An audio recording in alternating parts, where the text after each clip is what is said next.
এবারে জাতীয় সংসদ নির্বাচনে আইন শৃঙ্খলা বাহিনীর সদস্যরা আইন শৃঙ্খলা পরিস্থিতি অবনতি ঘটানোর বা বাধাগ্রস্ত করার যে কোনো চেষ্টা প্রতিরোধ ও আইন শৃঙ্খলা নিয়ন্ত্রণে ভোটকেন্দ্রে যে কোনো সময় যে কোনো স্থানে প্রবেশ করতে পারবেন।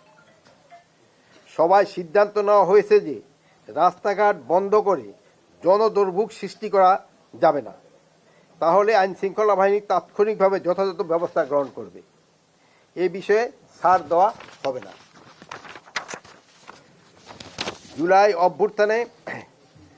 জুলাই গণ অভ্যুত্থানে সম্মুখ সারির যোদ্ধা শরীফ ওসমান বিন হাদির হত্যাকাণ্ডের ঘটনায় দায়েরকৃত মামলার শীঘ্রই চূড়ান্ত চার্জশিট দেওয়া হবে। ইতিমধ্যে এই ঘটনায় 11 জনকে গ্রেপ্তার করা হয়েছে।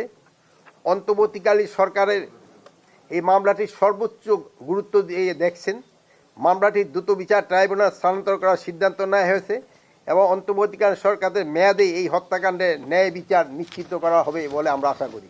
ভবিষ্যতে এইসব ঘটনা প্রতিহত করতে যথাযথ কার্যকর ব্যবস্থা গ্রহণের জন্য আইন শৃঙ্খলা বাহিনীগুলিকে নির্দেশ দেওয়া হয়েছে।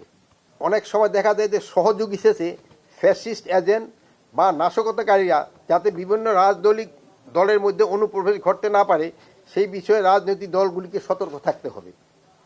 রাজনৈতিক দলগুলোর পারস্পরিক দোষারোপে নাশকতাকারীরা যাতে সুযোগ না নিতে পারে বা সেই বিষয়ে রাজনৈতিক দলগুলোকে সতর্ক থাকতে হবে এবং এই বিষয়ে আপনারাও তাদের একটু সজাগ করাবেন।